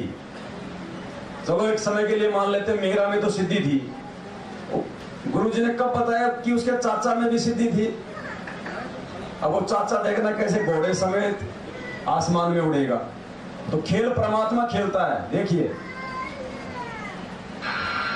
अब भवन पर ये वचन सहन नहीं हुई। भवन ने कहा कि राजा अपनी जुबान संभाल के बात कर, संत के विषय में ऐसी बात करने से तेरी जीभ पे फालक पड़ जाएगी, मैंने जुल्म कर दिया, ऐसा मत बोलो। भक्तों के विषय में ऐसा बोलने से तेरी जीभ पे फालक पड़ जाएगी। कल रात को परमात्मा ने क्या कहलाया था? निंदा चुगली। कोई भगत तुम्हारे विषय में जो मर्जी बोले, किसी को जो मर्जी कहे, कोई तुम्हारी बड़ाई करे चाहे बुराई करे, हमने किसी भगत के विषय में पीठ पीछे कोई बात नहीं करनी है। अगर हिम्मत है तो उसके सामने जाके बोलो कि भाई तेरी ये गलती है, यहाँ तू गलत है। उसकी गलतियां पीठ पीछे किसी दूसरे भगत के सामने करोगे, तुम भी दोषी और उस सुनने वाले को भी तुम पाप का भागी बना रहे हो। क्योंकि संतों की निंदा ये संत है सब, हम सब संत भगत हैं। वास्तव में इस धरती पे यदि कोई ऋषि है, कोई योगी है, कोई संत है, तो परमात्मा ने अपने बच्चों को बताया। खाली वो 250 रुपए का लाल लंगोटा पहन लेने से कोई ऋषि नहीं होता। सिर पे बाल बढ़ाने से कोई वो रुद्राक्ष की 200 रुपए की माला मिलती है फूल हरिद्वार में, वो पहन लेने से कोई योगी नहीं बढ़ता। योगी बढ़ता सच्चे परमात्मा की नियमित भक्ति करने वाला। तो आप और हम हैं आज दुर्वासा और वशिष्ठ जैसे फैले, रामचंद्र जी का गुरु भी फैले।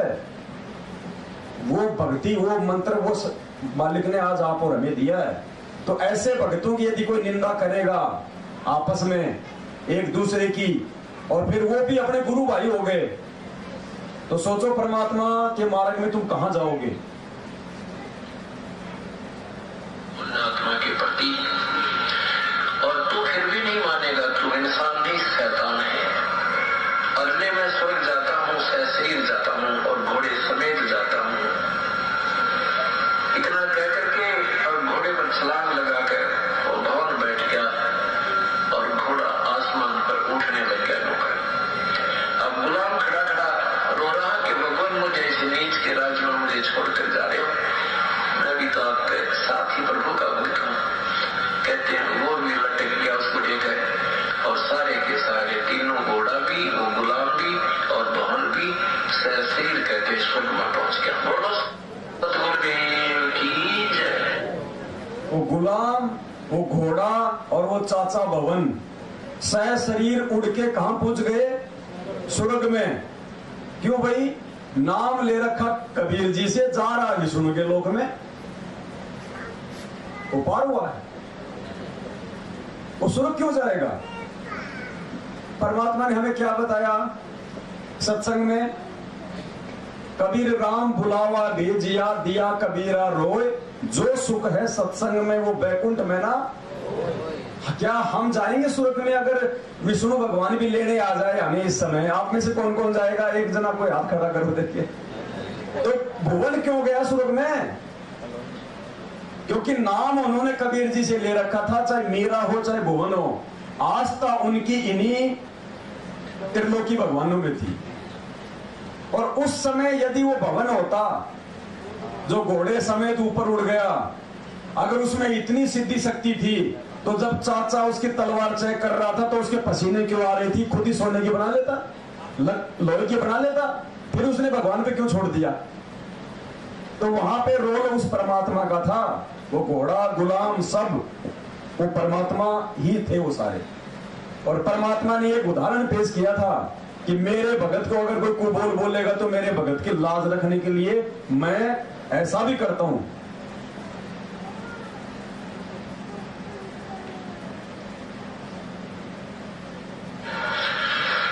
अब कहते हैं ना, जो जहां तक की टिकट बनवाता है टीटी उड़े की बना दे। जो जहां की टिकट बनवाता है टीटी, तो कबीर जी तो सतलोक की टिकट बनाते हैं, लेकिन उन आत्माओं ने उनको भगवान ना मान कर अपनी सुरक्षा की टिकट बनवाई। यही तो है। क्योंकि गुरु को परमात्मा नहीं मान सकते थे आज से पहले। जब आज इतना ज्ञान देने के बाद में आपके लाखों भगत भाई बहन नहीं मान रहे, तो सोचो आज से 600 साल पहले कौन गुरु को भगवान मानेगा? तो उन्होंने साधना केवल 3 लोग तक की ही की, तो उस रूप में मालिक ने उनको भेज दिया। अब देखना परमात्मा आगे कह रहे कि सब वो आत्माएं जितनी भी थी अब वापस आएंगी। परमात्मा ने जो भी जहां लेवल की साधना लोग करते थे वही लेवल की साधना का मंत्र दे देते थे, लेकिन उस पूर्ण परमात्मा के वास्तविक मंत्र को भी छुपा के रखा था इस समय तक। अब बताओ, छुपा के रखा था इस समय के लिए, उस समय नहीं दिया था किसी को भी सतलोक की भक्ति का मंत्र। पुण्यात्मा अब मेरे होगी। अब वो जितने भी भवन हैं, जितने भी वो पुण्यात्मा गए हैं, वो फिर जन्म लेंगे। अब उनका उद्धार निश्चित है। अब वो जितने भी है, भवन हो चाहे मीरा हो चाहे नानक हो चाहे रविदास हो, ये तो एक छोटा सा सत्संग मीरा जी के लिए है, रविदास के लिए भी है दूसरा सत्संग, नानक जी के लिए तो बहुत है। अब ये 2, 4, 5 घंटे में पूरे नहीं हो सकता, ये इतना बड़ा हुआ है, ये सिलेबस है। इसलिए हम कोशिश करेंगे परमात्मा की दया से धीरे धीरे समझने का, और ये सारी बातें सुनने का, समझने का हमारा मकसद कोई एंटरटेनमेंट नहीं है, मनोरंजन नहीं है। हमें निष्कर्ष ये निकालना कि भगवान आज से पहले इतनी महान आत्माएं जिनका पूरी दुनिया गुणगान करती है, और वो भगवान के शरण में आके पार नहीं हुए, तो हम तो है ही क्या उनके आगे। अगर ढंग से आज गुरु जी को भगवान मान के उनके प्रति समर्पित होके मर्यादा में रह के अगर भक्ति नहीं करी, तो हमने अपने अंदर भय पैदा करना है, वो डर पैदा करना है। अगर रह गए तो फिर क्या बनेगा। जब ऐसी आत्माओं को भगवान ने पार नहीं किया, तो आज मौका है पुण्यात्माओं, और ये मौका उसी को मिलेगा जो गुरु जी को परमात्मा मानेगा, क्योंकि इस सत भक्ति मार्ग में गुरु ही परमात्मा होता है, दूसरा कोई हो ही नहीं सकता। एक सत्संग है, ये थोड़ा सुन लो, फिर और दिखाऊंगा उसके बाद आपको।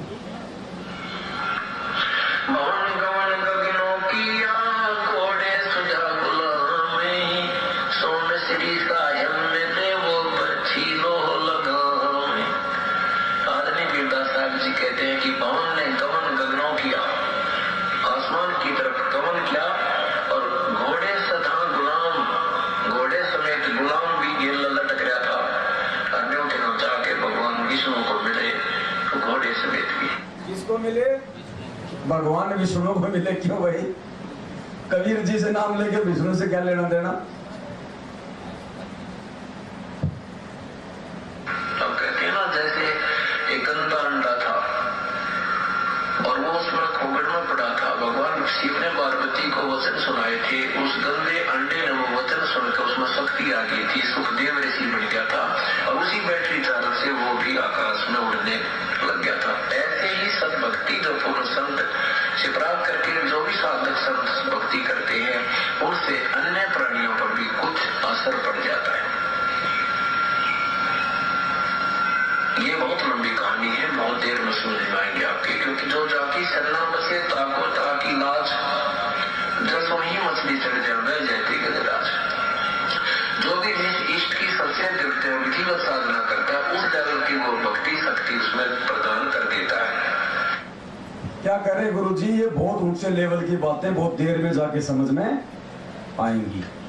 तो परमात्मा ने इन ऊंची लेवल की बातों को समझने की सद्बुद्धि इस पूरे विश्व में और लाखों की संगत में से हम कुछ सत्सेवकों को बख्शी है। तो भाई ये मौका है, वरना जीव की बुद्धि यहां तक नहीं जा सकती।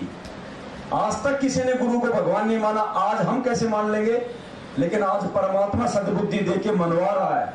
तो भाई ये आप और हमारे पर भगवान की विशेष मेहर है, विशेष भंडार है उसकी दया का, इसलिए उसको दया सागर कहते हैं।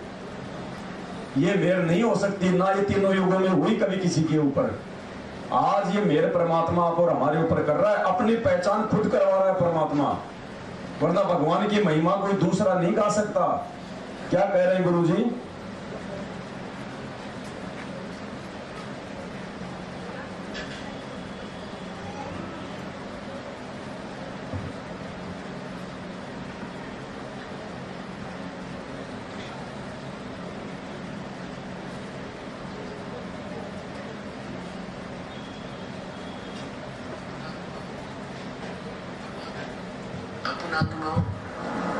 परमात्मा प्रत्येक युग में आते हैं और अपनी महिमा आप ही बताते हैं।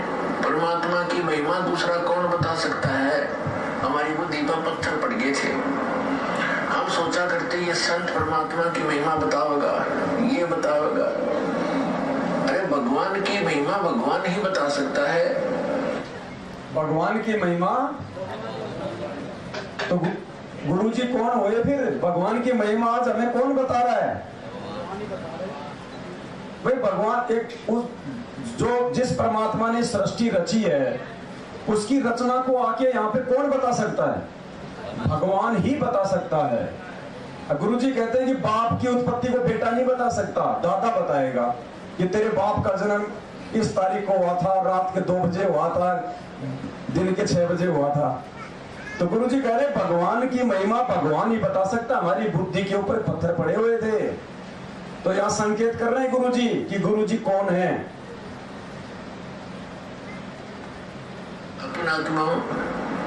परमात्मा प्रत्येक युग में आते हैं और अपनी महिमा आप ही बताते हैं। परमात्मा की महिमा दूसरा कौन बता सकता है?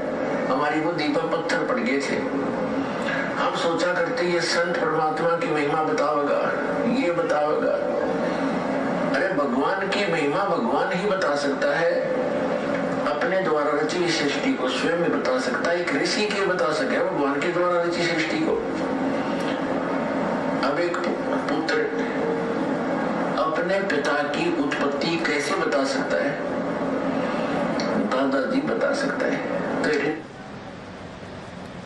और एक सत्संग सुनिए आप,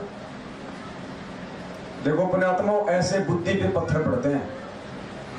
आंखों के सामने भगवान खड़ा है, फिर भी भगवान को नहीं पहचान पा रहे। एक बहन है, सतलोक आश्रम मैनेजमेंट हरियाणा से जुड़ी हुई है।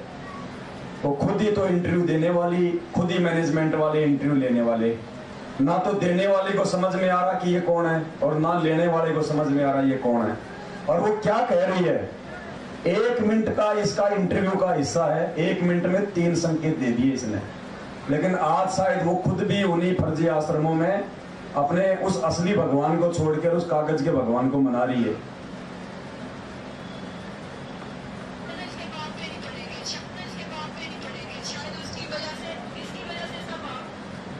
इसके बाप पे नहीं पड़ेंगे, शायद उसकी वजह से, इसकी वजह से इसका बाप बीमार है।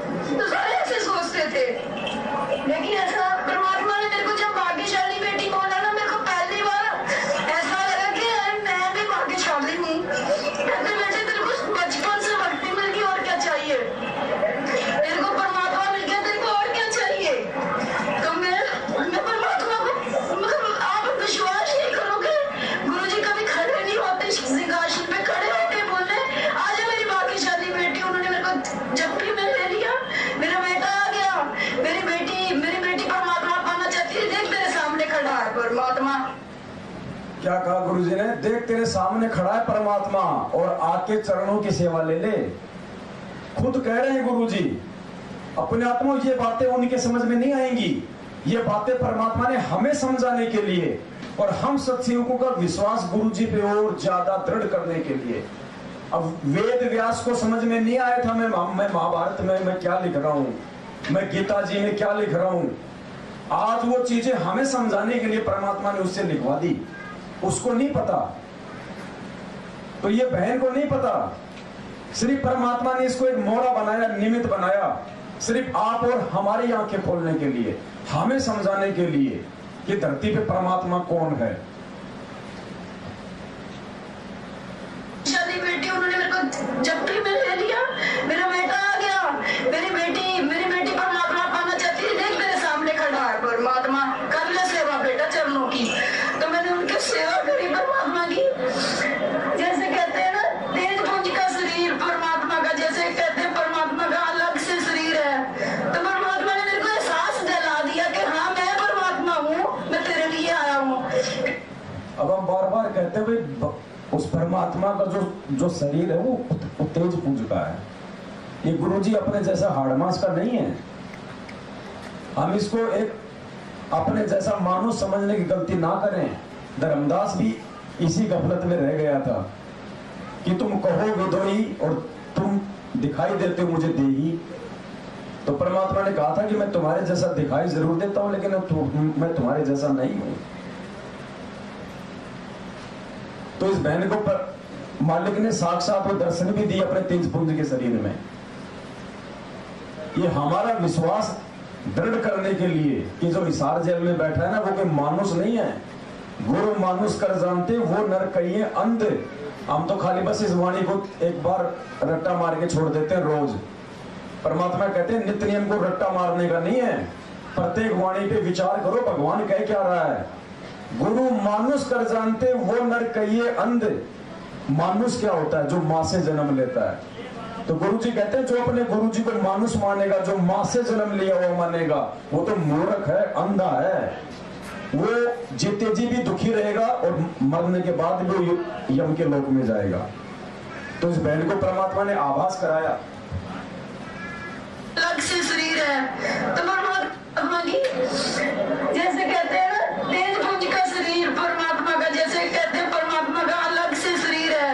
तो परमात्मा ने मेरे को एहसास दिला दिया कि हाँ मैं परमात्मा हूँ, मैं तेरे लिए आया हूँ। कहते बेटे परमात्मा ने मेरे लिए मेरे सिर पे हाथ रख के शब्द गाया, क्यों भूली घर अपना मन में एक विचार। परमात्मा ने ये बात, परमात्मा ने जब ये बानी पढ़ी मैं बहुत रोई, बहुत दिल खराब हुआ। परमात्मा कहते बेटे कोटों में तू एक है मेरी बेटी, कहते तू नहीं जानती तू क्या है मेरे लिए। तू वहां पे मेरे को, मैं तुम्हें लाडों से रखता था सतलोक में। गुरुजी ने ऐसे नहीं कहा कि मैं, उन्होंने ऐसे नहीं कहा कि मैं एक परमात्मा का भेजा हुआ परदास हूँ। उन्होंने मेरे को सीधा ऐसे कहा कि मैं तेरे लिए यहाँ पे आया हूँ, तो मैं कैसे ना मानूं कि वो परमात्मा है जी।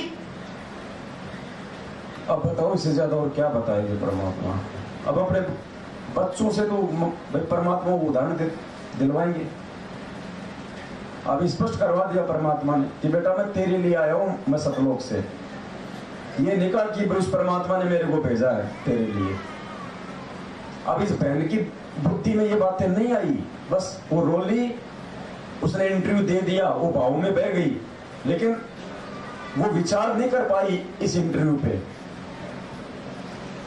आज अगर ये विचार, अगर इन बातों पे करती तो ये साथ संगति से जुड़ी होती। तो ऐसे काल ठगता है, इतनी अच्छी आत्माओं को भी काल ठगता है। तो सोचो आप और हम आत्माएं इस बहन से भी कितनी ज्यादा उच्च कोटि की आत्मा है, जो भगवान ने सतलोक भेजने के लिए हमारे को जो मतलब तैयार करने वाली मशीन में डाल दिया।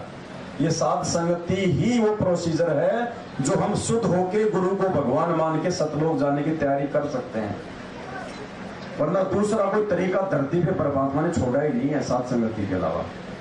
इसलिए दास प्रार्थना करता है साध संगति में आके सुधर के जाना है, और जो यहाँ आके जो बिगड़ गया वो तो मतलब निर्भागी प्राणी है, उसका धरती पे ठिकाना नहीं है कहीं।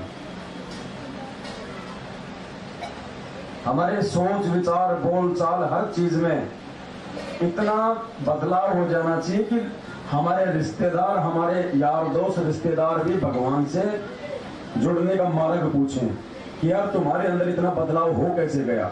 तुम तो बदलने वाला इंसान था ही नहीं, तेरे जैसा तो नीच कोई आदमी नहीं था। और हम जब जाते हैं बस में तो 2 रुपए को लेके हम कंडक्टर से झगड़ा कर लेते हैं। परमात्मा कब किस घटना को अंजाम दे देगा हमारी परीक्षा लेने के लिए, कब वो कंडक्टर बन के खड़ा हो जाएगा मालूम ही नहीं पड़ेगा। हर स्थिति में हमने गुरु जी के ज्ञान को आगे रख के चलना है। कबीरा आप ठगाइए और न ठगिए कोई, आप ठगाई सुख होते और ठगे दुख होए। आवत गाड़ी एक है उल्टा हो अनेक। हर स्थिति में पता नहीं कब परमात्मा आपका बेटा बन के और आपकी परीक्षा ले ले। अब आप क्या करोगे बताओ, आप सोच भी नहीं सकते, ऐसी परीक्षा लेता है परमात्मा। तो आगे का पाठ फिर चलेगा। अभी नाश्ता तैयार हो गया क्या भगत जी? तो पहले भाई बहनों को नाश्ता करवा दो, फिर बाकी दिन में बैठ के और बात करेंगे अपनी वैसे ही। फिर रात को परमात्मा इस वीडियो के फिर आगे लेके चलेंगे। सर हाँ तो बढ़ाओ, क्या दिक्कत करो। भोग प्रसाद तैयार हो गया क्या? भोग लग रहा है परमात्मा का। तो भगत जी आज 11 तारीख है ना, तो एक काम करो ना, यहाँ पे रखो ना टेबल परमात्मा की। ये तस्वीर लग रही, इधर लगाएंगे बहुत सारे, इधर लाओ। वहां पे कौन कौन आएगा गर्मी में? यहाँ पे टेबल रखवा दो एक, और यहाँ पे परमात्मा का वो ले आओ, लो प्रसाद इधर ही, इधर लगाएंगे वो। सत साहिब।